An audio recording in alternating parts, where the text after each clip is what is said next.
Did you know that 95% of weight loss resistance is from hormone imbalances? Could hormone imbalance be stopping you from losing weight? Probably. Find out by heading over to KarenMartell.com and take my free online hormone quiz to help you uncover what hormones could be contributing to your ability to lose weight and exactly what you can do about it. That's KarenMartell.com.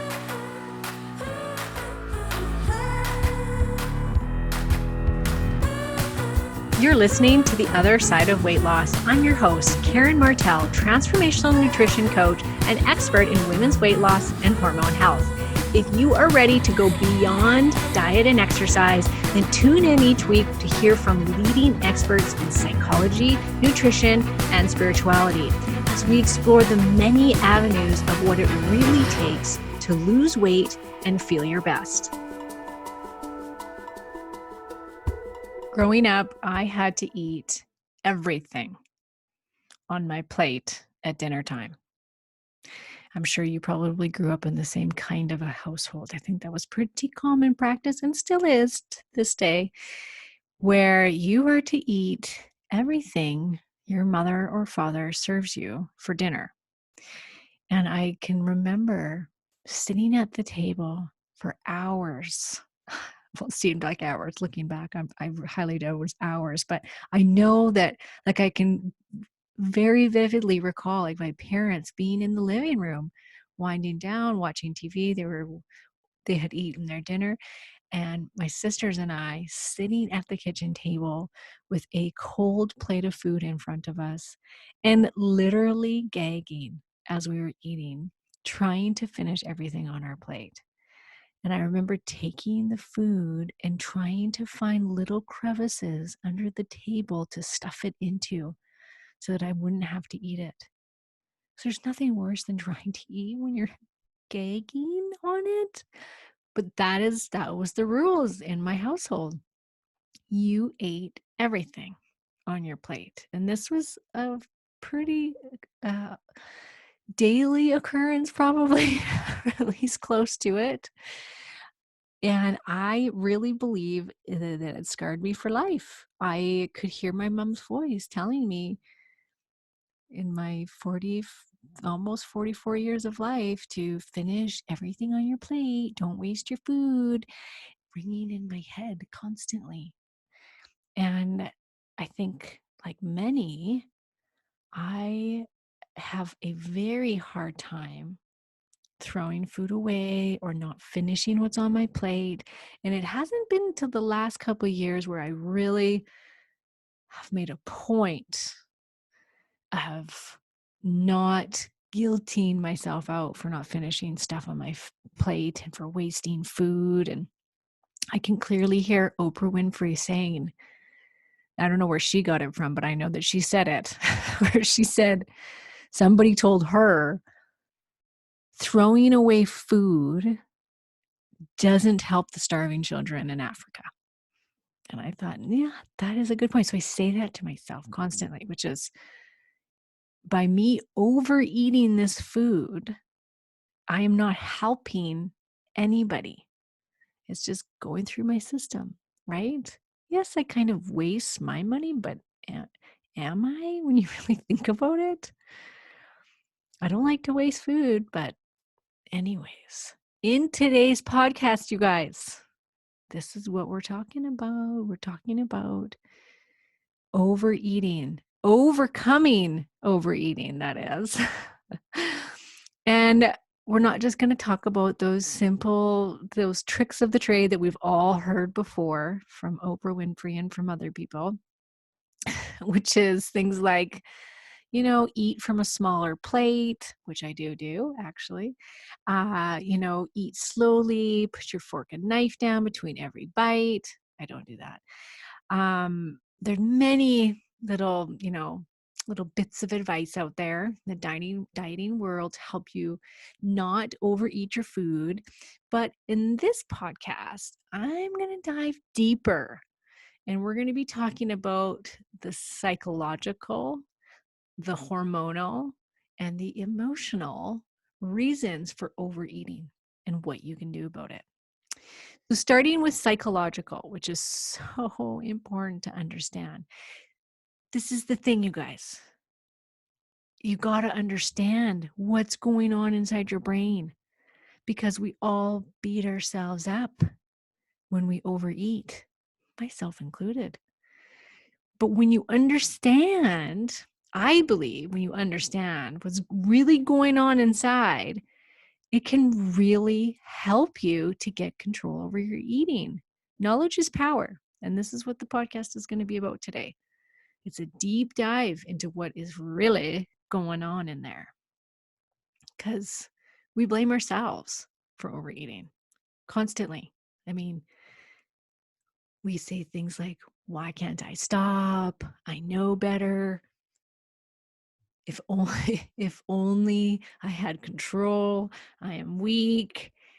And these are the G-rated things that we say to ourselves, and it can get a lot nastier, can't it, ladies? But what you need to understand is we as humans are hardwired to overeat. Our brain is not really set up well to handle food in a way that would promote weight loss. The human brain is wired for survival. Always remember that. We aren't wired to lose weight. Our brain, our genes have actually changed very little since we were hunter-gatherers. It doesn't know our cupboards are lined with food, that we have fridges and grocery stores galore. It still thinks we have to go out there and hunt our food, that we need to eat when it's time to eat and eat a lot, because who knows when our next meal is going to come. That's the way your brain's constantly thinking. Hunter-gatherer on the inside. Every species on the planet, from bacteria to people, unconsciously use a process called optimum foraging strategy, OFS. OFS is a pattern of movement that tends to maximize the amount of calories and nutrition an individual obtains while minimizing the amount of energy expended to do so. Think of this like a car. You need more gas coming into it than out, or you will have problems and you won't be able to drive your vehicle. For certain animals, this may mean staking out a choice spot for the waylay prey while grazing animals attempt to find the choicest grass with the leanest amount of movement required for them. Our genetics still expect an environment that requires us to use a significant amount of energy to get our food. But thanks to our food supply, sleep or lack thereof, and activity level, lack thereof, our environment no longer is matching our genetic makeup. Nature does not exist in a supermarket. We now live in a world of easily obtained food with little activity and lack of sleep. The reason why so many of us are overweight and sick, and why it's so hard not to overeat and change our lifestyle, is simple. Our environment has changed, our bodies have not. Our genetics are wired for a time when our meals were relatively simple in terms of flavor and texture, which helped us not to overeat. We had access to foods that changed with the seasons, and we always had to expend energy to some degree in order to get our food. Now, all we have to do is roll off our couch and open the fridge door. We have every flavor imaginable, lighting up our brain of feel-good hormones and breaking our innate ability to stop when we are full and only eating when necessary so we don't overexpend our energy. Which brings us to our next psychological challenge, our neurotransmitters. As hunter-gatherers, we had to find some pleasure in food and in sex. These were the two most important things for the survival of the human race. If we do not eat, we die. If we don't have sex and babies, the species dies. Both of these acts are regulated in ancient regions of the brain called the hedonic centers. Oh, yeah. When I hear that, the ancient regions of the brain, like there's this like long lost area of our brain deep within us that's super old. It sounds so strange, but it's true. It's a very ancient area of the brain, the hedonic centers. This is related to the experience of pleasure and the behavior of pleasure seeking, hedonism. That's where the word hedonism comes from. So, of course, these two actions give us a reward in pleasure and satisfaction. The hedonic centers operate with a host of neurotransmitters, specifically one very important called dopamine. I'm sure you guys have all heard of dopamine at this point. Drugs such as caffeine, nicotine, and cocaine also trigger dopamine. Stimulating dopamine centers of the brain creates a positive feedback loop in which one desires more of the substance or activity that elicited the initial good feelings. Chasing the high.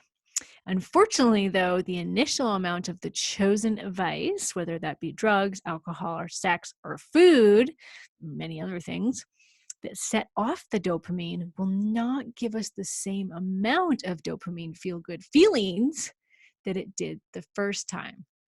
In fact, without that next dose, we can feel depressed, anxious, and compulsive. So what do? We increase the dose, or we change the stimuli, which in this world would be very easy to do. I have met countless alcoholics that have stopped drinking, or even if they take a break from drinking, and what do? They turn to sugar and they become sugar addicts.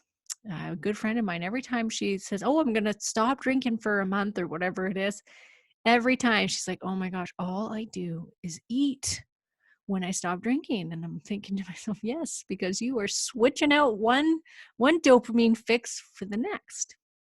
Now let's look at this dopamine reward from the standpoint of dieting and typical diets. So typical diets restrict these highly palatable foods that light up these hedonistic feel-good areas of the brain. And we wonder why we fail on restrictive diets. Suddenly, these addictive payoffs of dopamine that was giving us pleasure in our life is cut off. Really, is it not a matter of time before you begin to crave that hit of feel good? We are wired for it. And don't worry, there is a solution to it, which we will get to. But it's safe to say that removing that pleasure in your life, especially if you have not replaced it with something else, it's going to only be a matter of time before you're driven back to it because you seek out that feel-good feeling of dopamine. But let's first move on to our next one, which when it comes to overeating, this is driving the show, folks. Dopamine is too, but this is next in line, which is our hormones. I mean, how can I do an episode without talking about hormones? Now, there are over 50 different hormones that govern our metabolism. But for today's discussion, we're going to focus on the big drivers, which is insulin, glucagon, adrenaline, cortisol, leptin, and ghrelin. Now, insulin, I know most of you understand what its function is, but briefly, it is a hormone released by the pancreas that allows your body to use sugar, glucose, from carbohydrates in the food. In the food that you eat every day, you get this sugar energy from the food, and you store glucose for future use. Insulin helps keep your blood sugar level from getting too high or too low. When our cells do not respond to insulin, Due to insulin resistance, our blood sugar tends to rise too high after a meal, then crash later on, leaving you shaky, hungry, and irritated, otherwise known as hangry. We've all experienced being hangry before to some degree. I know I personally used to suffer with it horribly before I discovered the paleo and the ketogenic diet. I used to pack around snacks with me all day long and just panic if I left my house without a snack because my blood sugar would crash so easily and I'd be left shaky and sick and dizzy and angry and irritated, very angry and irritated until I got food in my mouth. I like to call this the blood sugar roller coaster. This can happen even if you're not insulin resistant, because I wasn't insulin resistant, but trust me, I was definitely being affected by my blood sugar swings. So you eat, let's say, some cereal for breakfast or a big bowl of fruit with oatmeal, and your blood sugar goes up. And what happens an hour later? It comes crashing back down and drives you to want to eat more. Now, for more on insulin resistance, you can go to episode 55 called Insulin Resistance and Weight Loss. But it's safe to say that insulin will drive hunger. Blood sugar will drive hunger. Now, glucagon is insulin's counter hormone released by hunger and also by protein. It is able to convert proteins in the body to glucose via a process called gluconeogenesis. All you ketoers, I'm sure, have heard of that term before. Insulin helps to store nutrients in the body, while glucagon helps to liberate those fuels. Glucagon is involved in regulating appetite, and it loses its ability to help obese people feel full after a meal. So between the two, the insulin going haywire and becoming insulin resistant and causing your blood sugar to go on a fun little roller coaster all day. And then on top of it, you've got glucagon, which is stopping you from feeling full. Next in line is adrenaline. Adrenaline is a hormone produced in the adrenal glands and is released under physical and psychological threat, as well physical activity, and will be released when you are hungry. Adrenaline increases blood glucose levels by stimulating the liver. I highly recommend listening to the interview I did with adrenaline expert Dr. Michael Platt, episode 98 called Adrenaline Dominance and Your Hormones. Cortisol, another one of our stress hormones produced by the adrenal glands. Cortisol aids in blood sugar control and modulating inflammation. In the short term, cortisol and adrenaline suppress appetite, as it is our fight or flight hormone. So no need to eat when we have to do either of those, right? But cortisol, when chronically high, that persists. If it's chronically high and that persists, that will increase your appetite. High cortisol levels are also associated with increased hunger hormones, which also contribute to cravings for unhealthy foods. These hunger hormones are ghrelin and leptin. Leptin works by triggering in the brain the sensations of feeling full when you have eaten enough and when we stop eating. But in obesity, results from poor eating habits and overeating, the body stops responding to leptin signals. It does not feel full and eating continues, leading to weight gain, which then leads to more leptin resistance. You can listen to episode 80, Your Guide to Leptin Resistance, more on that. Ghrelin, on the other hand, is a hormone that is produced and released mainly by the stomach. Ghrelin is known as the hunger hormone because it stimulates appetite, increases food intake, and promotes fat storage. Nothing that we really want. Under normal conditions, both leptin and insulin, which both become abundant once extra calories are consumed, suppress the release of dopamine, and reduce the sense of pleasure as a meal continues. Fantastic when working properly. But recent rodent studies suggest that the brain stops responding to these hormones as the amount of fatty tissue on the body increases. So the more weight you gain, the more your body stops responding. AKA, you eat a big meal and 10 minutes later, you can eat again. Here's another curveball. The loss of body fat by calorie restriction is accompanied by decreased circulating leptin levels, increased ghrelin levels, and increased appetite. And we wonder why calorie restricted diets don't work. When you calorie restrict, your body's hunger signals go up and you're driven to eat more. Hello, binging. Been there. Now, when it comes to our emotions and overeating, I think it's safe to say we all are very familiar with eating our emotions. There's nothing like a big bowl of ice cream in my world when I am feeling a little down and out. When we are feeling when anyone's feeling down and out.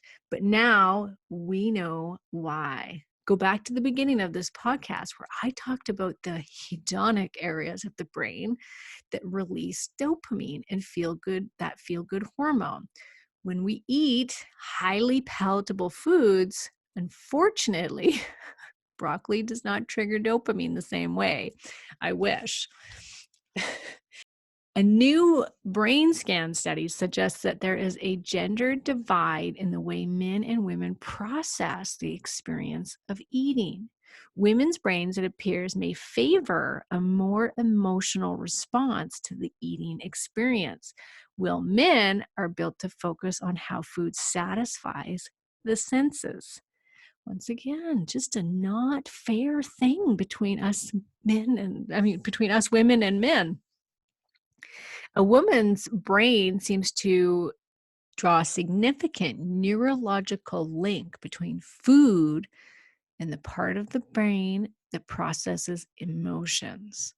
Low dopamine levels are associated with depression. So a person will seek out that dopamine hit via food. Certain types of foods, like carbohydrates, increase production of serotonin and tryptophan, allowing us to experience a much needed bit of temporary calm. Both serotonin and tryptophan are known as very feel good calming hormones. So, whether you are driven to eat to calm the body with hormones or give yourself a quick feel good jolt from dopamine, we can find it very easy to eat our emotions.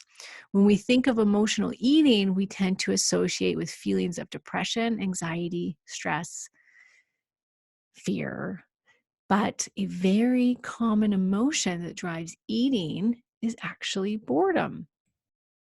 Boredom eating goes back once again to dopamine. The release of dopamine in the brain can be so stimulating and motivating that a person will become very addicted to it and seek it out. When it comes to boredom, what we're really doing is trying to wake up that dopamine so we can feel excited again.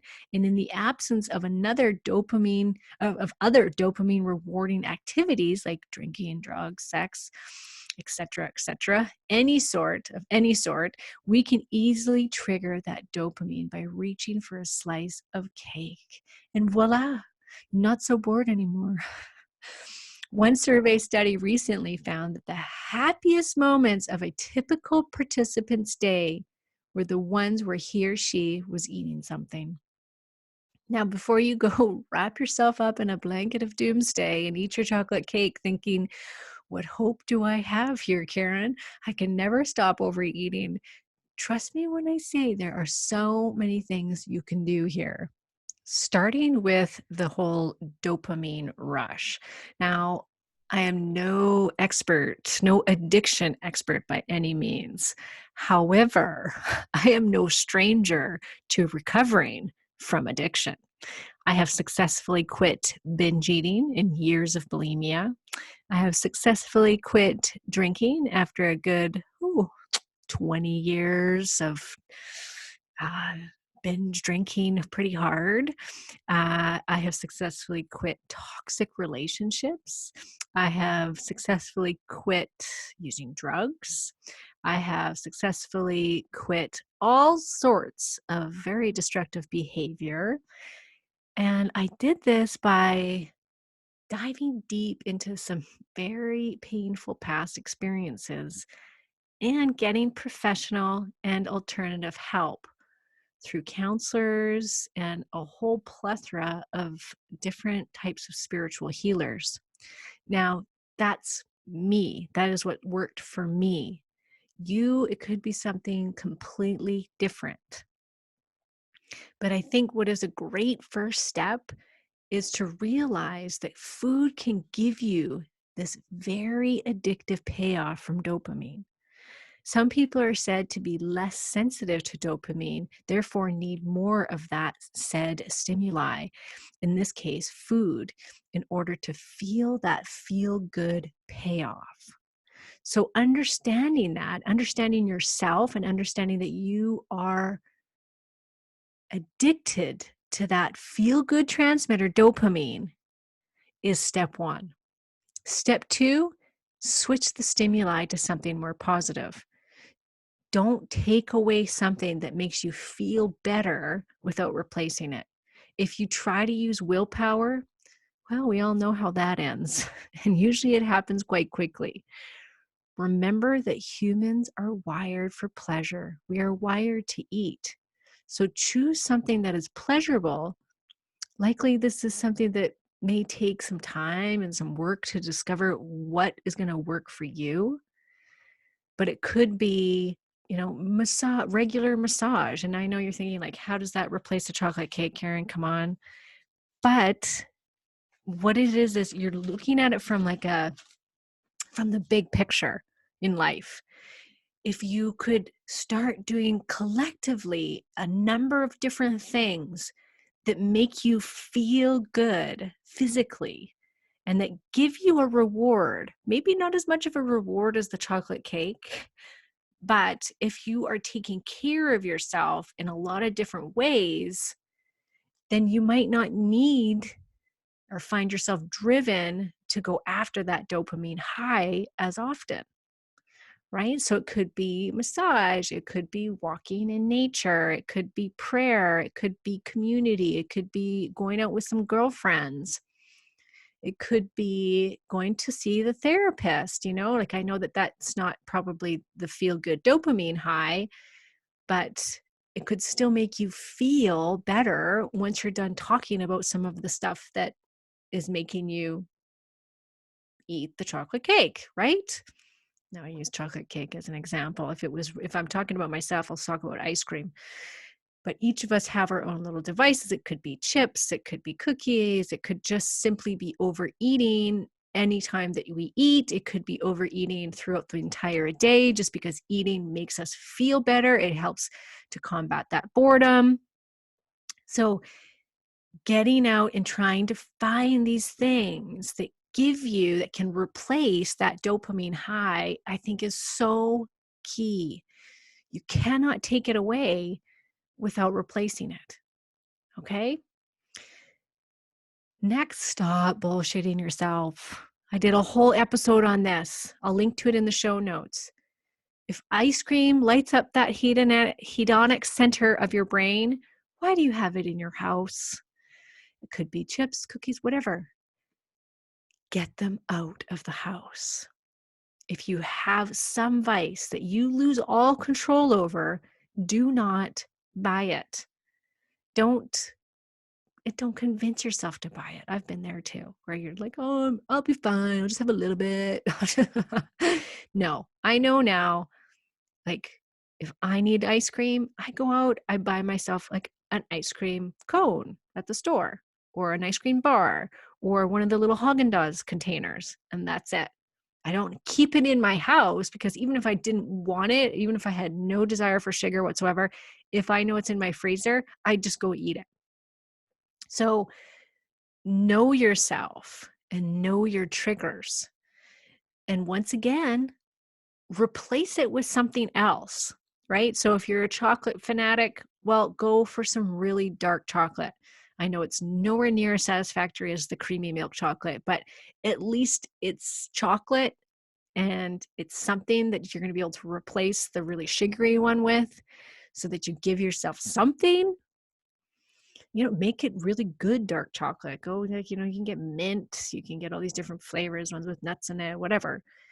But go for the better version. If you're a pop drinker, there's those Zevia pops now. I'm sure there's lots of other ones, but Zevia is the one here in Canada. And you know what? They really do. Some of them actually really, really taste like pop.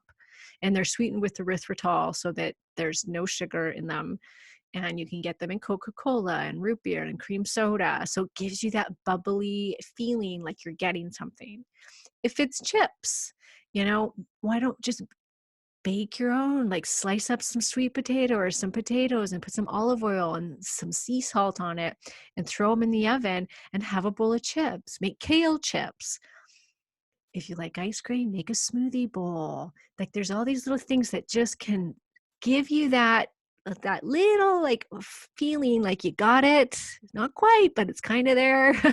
Trust me, it really, really helps to replace it with the healthier version.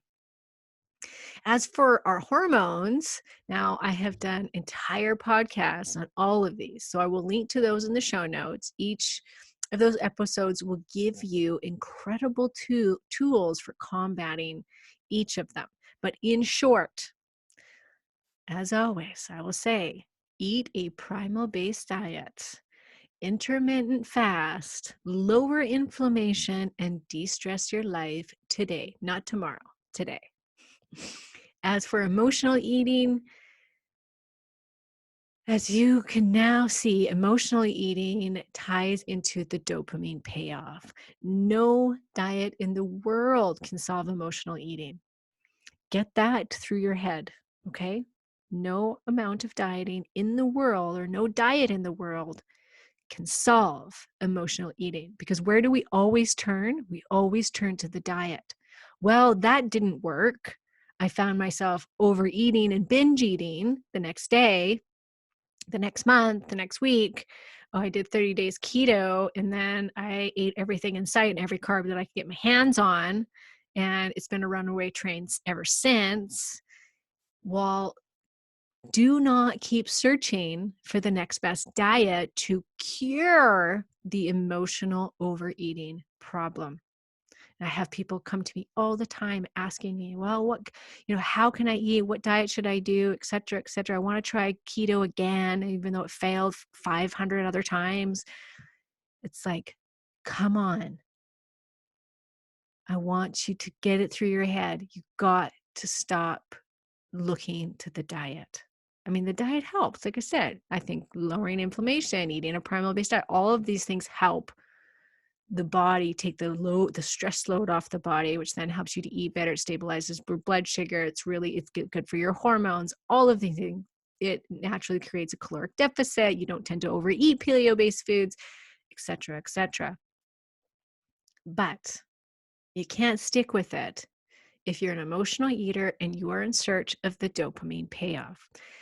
I had a member the other day who admitted she was struggling with binge eating behavior. She's part of my On Track group, and she had successfully, since joining the group, lost 50 pounds. She was at her goal weight. And then what started happening? She started to sabotage her results with chips and pop. And she felt very out of control. Digging deeper, the truth came out that it gave her validation that she was a failure. By falling off her healthy eating habits, she felt like she was validating she was a failure. She had believed her whole life she was a failure. and held herself up to a very high standards so that she would continue to validate her belief that she was a failure. She was determined to deal with this on her own. She had lost the same, oh yeah, this is what she also said. She had lost the same 50 pounds 3 to 4 times over the last 7 years. So let me ask you, listeners, do you think dieting is her solution? It is when it comes to like how she's going to get the weight off, but do you think her trying to navigate this on her own is working? You know the saying, the definition of insanity is doing the same thing over and over again, expecting a different outcome. It's not fun to look at our shit. Trust me. I fought it long and hard. For me, I found leverage, which was my daughter. She was 1 year old. I was literally lying on my kitchen floor, bawling my eyes out, wondering, why did this happen again to me? Why did I continue to fail? And suddenly I could see it all so clearly. The disrespect for my body, the self-hatred, the weakness. I saw how broken I was, how I was trying to how God was trying to teach me a lesson. Now it could be God or the universe, whatever, but I felt like suddenly I could see so clearly that somebody, life, God, whomever, was trying to teach me a lesson, and I wasn't listening.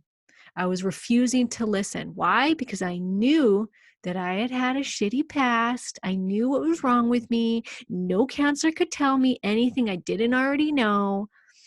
And I'm sure you guys have all thought this before too about, when it comes to getting help, that because you understand your past, or at least you think you understand, or you understand the damage maybe that was done in your past, that because you understand it, or you're willing to admit to it, that somehow that means that you can't get help with it.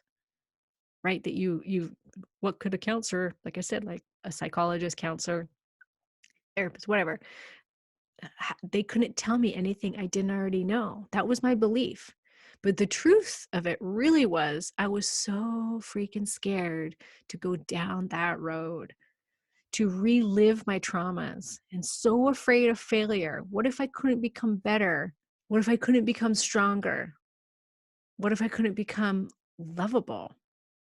I was petrified.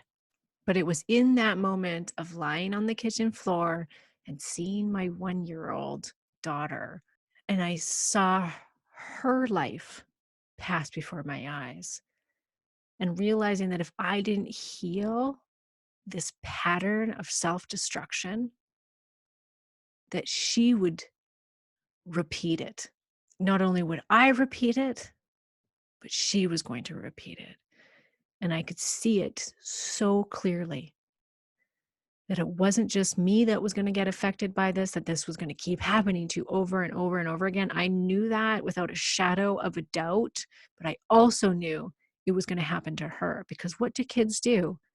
They do what their parents do. In most cases, they do what their parents do. It's a repetitive pattern that keeps going. I could see how it had actually already been passed down from my parents to me and to my sisters. So of course my daughter would do what she saw growing up. And that was it. I quit drinking. I quit men. I actually did. I quit men. And over the years, I truly believe that healing my emotional side is what got my body to finally lose the weight. It was this huge missing piece. As at that point, I wasn't binge eating anymore. I had traded that hedonism for drinking, drugs, and sex. But the weight was there until I dealt with the hormones and the emotional garbage, because it all happened together, which was no coincidence. My hormones went haywire, but it was in that exact same time that I started going to therapy, and then I started facing all of this stuff. And it was years of recovery. But in those years, the weight dropped. And I really began to respect my body and love it, and completely shifted how I saw myself, how I saw food, everything. So whatever it is, whatever emotion you are eating, find a way to face it. Find your leverage. It could be your kids. It could be that you just don't want to keep going down this unhealthy roadway, that you want to do it for your partner. Because sometimes it's not enough to do it for ourselves. Sometimes we need to it's easy to self-destruct, but when you realize that you're destroying somebody else in the meantime, that can be amazing leverage to get you to shift gears. Even if it's boredom. I had one lady, it was complete boredom for her. Her kid, she'd homeschooled her kids for the, while they're throughout elementary school. She homeschooled. And then her kids, her two boys, decided they were going to go to high school come grade 8 and grade 9. And suddenly, and she's a stay-at-home mom, suddenly her kids didn't need her anymore. She wasn't working. They had a lot of money, so she didn't have to. And she was just like, all I do is eat all day long. I eat. And she was actually a very healthy woman, all things considered, but she had a major sugar addiction. So she would eat really healthy for her meals, but then she would binge eat on anything that had any sort of sugar content to it. So instead of working on her diet, we worked on getting her a life. And she ended up taking, like, because she really didn't know at that point what she'd been living for her children for so long that she had forgot what it was that she wanted to do and what gave her pleasure, right? So she was seeking that pleasure through her sugar, and we had to switch it. And I said, okay, what do you want to do? What is something that you've always wanted to do? Do you have any interests, etc.? And she ended up, she's taking Spanish lessons. She's going to take a pottery class, and she has cut down immensely, not 100%, but immensely on her sugar. And because she's happier and she's becoming more fulfilled. And so she's now able to seek out these little things that give her that pleasure that's not food, because she understands now what was happening. So whatever it is, to remember the number one, replace that dopamine high with something else. That's a better one. Don't switch the eating for drinking. That's not what I'm saying. You switch it for something like the massage, the community, whatever floats your boat, but find something that brings you pleasure. Number two, get your hunger hormones in check and get your stress hormones in check, because those drive overeating. And once again, I will put the links to those hormones like insulin and leptin and etc. There's adrenaline one that you should listen to. All of these, you're going to have to get in check in order to help assist you in not overeating or being driven to eat the wrong foods. Number three, deal with the emotions that make you seek out the dopamine rush. Therapy, activities, dealing with your boredom, getting body work done. I'm a huge believer in body work, energy work, life coach, read a book, a self-help book. There's some really good ones out there. Listen to some podcasts, self-help podcasts that make you feel better.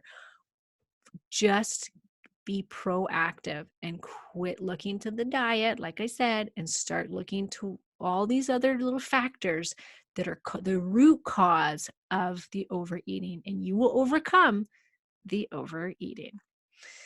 Okay, that is it for today, ladies. Stay tuned next week, because it'll kind of ties in a little bit with what we've talked about here today, because this guy's a spiritual leader and you may just really connect with what he has to say. His name is Don Jose Ruiz. He's the international best-selling author of The Fifth Agreement. As a Toltec master of transformation and modern-day shaman, he has dedicated his life to sharing the wisdom of the ancient Toltec through his books, lectures, and journeys to sacred sites around the world. This guy is just so cool to listen to. He explains what shamanism is, and it could just be another tool for your toolbox that you connect with. I know that I really connected with what he said, and he just gives some really simple tools to start using today to just bring more peace and love into your life, which then in turn can help with the overeating. So that's next Thursday. That's Don Jose Ruiz. So be sure to tune in for that one. It's definitely a little different, but you know me, I like to throw you guys a curveball sometimes. So thank you so much for tuning in, and I hope wherever you are in the world, you have a wonderful day. I hope you enjoyed today's show. New episodes come out every Thursday, so be sure to subscribe so you don't miss any of them. You can also find me at KarenMartell.com, and you can get free recipes and weight loss tips by following me on Instagram and Facebook at Karen Martell Nutrition.